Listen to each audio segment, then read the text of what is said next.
ये कहानी है एक साधारण बौद्ध भिक्षु की जिसका नाम था तस्सेय। तस्सेय एक छोटे गांव में रहते थे। उनका जीवन साधारण था लेकिन उनके विचार गहरे और प्रेरणादायक थे। तस्सेय रोज सुबह जल्दी उठते थे, प्रार्थना करते थे और ध्यान लगाते थे। उनकी साधना का मुख्य उद्देश्य आत्मा को शांति और ज्ञान की ओर अग्रसर करना था। एक दिन गांव में भयंकर तूफान आया। कई घर टूट गए और लोग बेघर हो गए। तस्सेय ने देखा कि लोग दुखी और निराश हैं। तस्सेय ने अपने मंदिर में सभी को शरण दी। उन्होंने भोजन और पानी का प्रबंध किया।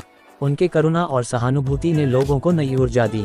तस्सेय ने कहा, सत्य और करुणा ही जीवन का सार है। कठिन समय में भी हमें एक दूसरे का साथ देना चाहिए।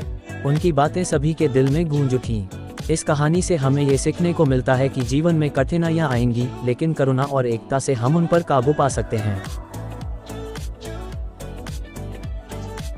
ये कहानी एक बौद्ध भिक्षु तस्सेय की है, जिन्होंने अपने जीवन में अनेक स्तरों पर साधना की और दूसरों के जीवन को भी बदल दिया।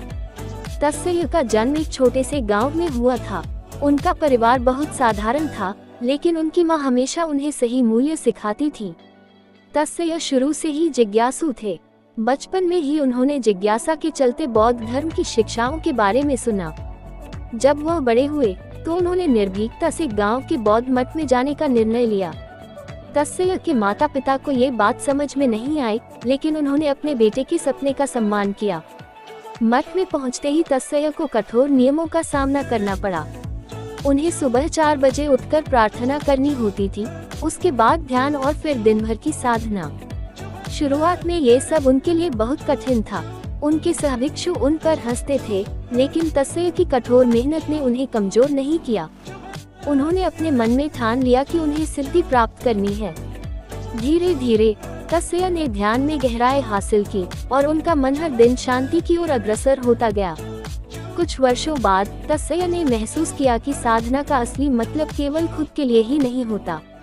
उन्होंने तय किया कि उन्हें अपने गांव लौटकर समाज की सेवा करनी चाहिए।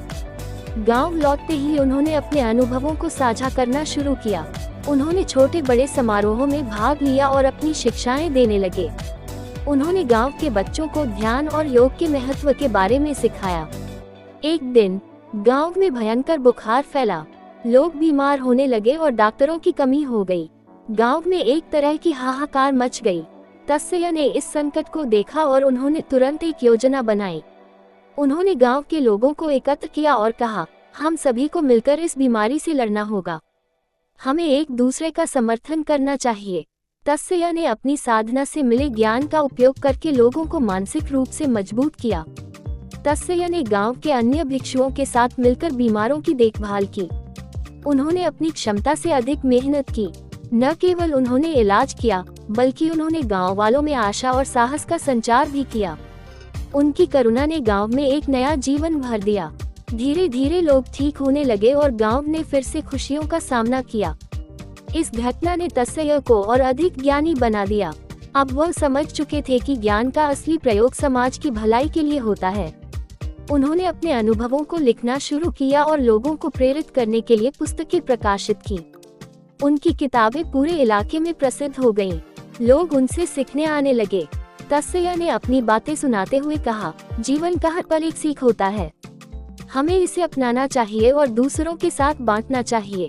तस्सेय की कहानी हमें ये सिखाती है कि जीवन में कठिनाइयां आएंगी, लेकिन अगर हमारे पास करुणा और सहयोग का भाव होगा तो हम इन चुनौतियों का सामना कर सकते हैं। हम सभी को तस्सेय की तरह प्रेरित होना चाहिए, समाज की भलाई के लिए। ये कहानी है भिक्षु तेंजिन की, जो हिमालय के एक छोटे से गांव में रहते थे। उनका जीवन साधारण था, पर उनके विचार बहुत गहरे थे।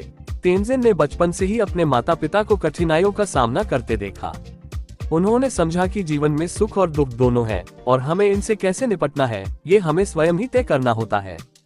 एक दिन जब वह ध्यान कर रहे थे, एक साधु उनके पास आए। साधु ने उनसे पूछा, क्या तुम कभी दुखी होते हो? तेंजिन ने उत्तर दिया, दुख जीवन का हिस्सा है, पर मैं इसे अपने मन से दूर करने की कोशिश करता हूँ। तब साधु ने कहा, दुख को स्वीकार करना और इससे सीखना ही सच्चा ज्ञान है। इस वाक्य ने तेंजिन को बहुत प्रभावित किया। उन्होंने अपने दुखों को अपनाया और उन्हें अपनी ताकत बना लिया। तेंजिन ने अपनी जिंदगी का जो उद्देश्य बनाया, वह था दूसरों की सहायता करना। उन्होंने गांव के लोगों को सिखाना शुरू किया कि कैसे वे अपने दुखों को समझ सकते हैं। उनकी बातें लोगों के दिल को छू गईं। उन्होंने गांव के बच्चों को ध्यान और आत्मानुशासन की शिक्षा दी। गांव वाले उन्हें प्रेरणा के भिक्षु कहने लगे। उनका जीवन एक मिसाल बन गया। तेंजिन का मानना था, खुशी हमारे भीतर है, बस हमें उसे खोजने की आवश्यकता है। समय के साथ उनकी साधना और सेवा ने न केवल गांव को बल्कि दूर दूर के लोगों को भी प्रेरित किया। उनके विचारों ने बहुतों के जीवन को बदल दिया। तेंजिन ने सीखा कि जीवन में कठिनाइयां आती हैं, पर उन कठिनाइयों से हमें ताकत मिलती है। हमें कभी हार नहीं माननी चाहिए। तो दोस्तों, तेंजिन की कहानी हमें ये सिखाती है कि दुख को अपनाना और दूसरों की मदद करना, यही सच्ची प्रेरणा है।